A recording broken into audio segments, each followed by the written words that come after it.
வணக்கம் நண்பர்களே.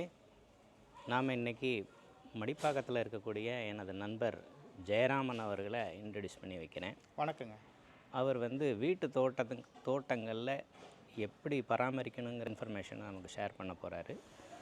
அதை நம்ம கேட்டு நம்மளும் நம்ம வீட்டில் நல்ல முறையில் தோட்டங்களை பராமரித்து அதில் இருக்கக்கூடிய பலன்களை அனுபவிக்கணுங்கிறது தான் இந்த சேனலோட நோக்கம்.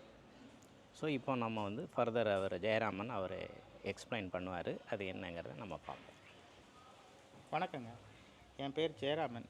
நான் மடிப்பக்கத்தில் இருக்கேன். நான் ஒரு ஐடி துறையில் வேலை செஞ்சிட்ருக்கேன். ஸோ இருந்தாலும் எனக்கு செடிகள் மீது ரொம்ப நாட்டம் ஜாஸ்தி.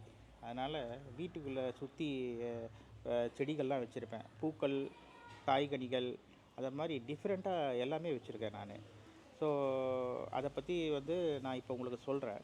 ஸோ ஒவ்வொரு பூ, அதோட விசேஷங்கள், அதை பற்றி எந்த சாமிக்கு போடுவாங்க, ஸோ அந்த காய்கறிகள்லாம் எப்படி பராமரிக்கிறேன், என்னென்ன இடுப்பொருள்லாம் இட்டு அதுக்கு சத்துக்கள் கொடுக்குறேன், எல்லாத்த பற்றியும் நம்ம இப்போ பார்க்கலாம். சரி, எங்கள் வீட்டில் பார்த்திங்கன்னா ஃப்ரண்ட்டில் நான் முக்கால்வாசி பூச்செடிகள்லாம் வச்சுருப்பேன். ஏன்னா சாமிக்கு பூக்கள் தினைக்கும் எங்கள் வீட்டில் எல்லோரும் பூஜை பண்ணுவாங்க. அதனால் சாமிக்கு தேவையான பூக்கள் செடிகள் எல்லாமே வச்சுருப்பேன்.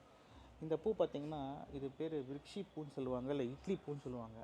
இது ரொம்ப விசேஷமான பூ. ஓகேங்களா. இந்த லக்ஷ்மி தெய்வங்களுக்கெல்லாம் இது ரொம்ப விசேஷமான பூ. ஓகேங்களா. இது பேர் இது இலை உதிர்ந்துருச்சு. இப்போ பார்த்திங்கன்னா நல்லா துளுத்து வருது. ஓகேங்களா. இது பேர் நந்தியாவட்டன்னு பேர். ஓகேங்களா. இது சிவனுக்கு ரொம்ப விசேஷமான பூ. இந்த மாதிரி வெள்ளை கலரில் பூக்கும்போது ரொம்ப விசேஷமான பூ. இது ரொம்ப விசேஷமான பூ, சிவனுக்கு ரொம்ப விசேஷமான பூ. ஸோ இது இங்கே ஃப்ரண்ட்டில் தான் நான் வச்சுருக்கேன் அதை. ஏன்னா எங்கள் வீட்டில் அதே மாதிரி இது பூத்தாலும் ரொம்ப அழகாக இருக்கும். செடி வாசலில் ரொம்ப அழகாக இருக்கும். ஸோ அதனால் இந்த செடியை நான் வாசலில் வச்சுருக்கிறேன். அடுத்தது பார்த்திங்கன்னா இது செம்பருத்தி. ஓகேங்களா. இது பிங்க் கலரில் பூக்கும், நல்லா பெருசாக பூக்கும். ஸோ இது பிங்க் கலரில் பூக்கும், இது ரெட்டு கலரில் பூக்கும். ஓகே. இன்னும் இந்த சீசன் ஆரம்பிக்கல. இது வெயில் ஆரம்பிச்சிச்சுன்னா நல்லா பூக்குங்க, ரொம்ப நல்லா பூக்கும், பெருசாக பூக்கும். ஓகேங்களா. அடுத்தது இது மஞ்சள் அரளின்னு சொல்லுவாங்க. ஓகேங்களா. இதை பூத்துச்சுன்னா செடி முழுக்க அப்படியே மஞ்சள் கலரில் இருக்கும், அப்படியே ஃபுல்லாகவே மஞ்சள் கலரில் இருக்கும். ஸோ இதுக்கு மெயின்டெனன்ஸுன்னு ரொம்ப பெருசாக எதுவும் தேவையில்லை. அப்பப்போ கழிச்சு விட்டிங்கன்னா நல்ல புது இலை நல்லா ஃபுல்லாக பூக்குங்க. ஓகேங்களா. இது எல்லாருக்கும் தெரிஞ்சது தான் கிருஷ்ண துளசி. ஓகேங்களா. இந்த உள்ளுக்குள்ளே ஒரு செடி வச்சுருக்கேன் பாருங்கள். இது பேர் தாய்லாந்து மேங்கோன்னு பேர். இது பேர். ஓகேங்களா. இது இதை வெட்டி விடணும் நான். ஸோ இது வளரணும்னு விட்டுருக்கேன். ஸோ இது தாய்லாந்து மேங்கோட விசேஷம் என்னென்னா, இது ஆல் சீசன் மேங்கோன்னு சொல்லுவாங்க அதை பற்றி. ஸோ எல்லா சீசன்லேயும் இந்த மாமரம் காய்ச்சிக்கினே இருக்கும், நமக்கு நல்ல பலன் தரும்.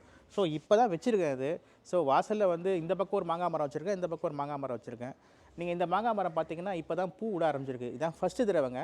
நீங்கள் பார்த்தீங்கன்னா நிறைய பூ விட்டுருக்கோம். இப்போ தான் இதுதான் ஃபஸ்ட்டு தடவைங்கிறதால கொஞ்சம் கம்மியாக விட்டுருக்கு பூ. ஸோ இது பெங்களூரான்னு சொல்லுவோம், அந்த மாதிரியான வெரைட்டியான mango. So you can see இப்போ தான் நிறைய பூலாம் விட ஆரம்பிச்சிருக்கு.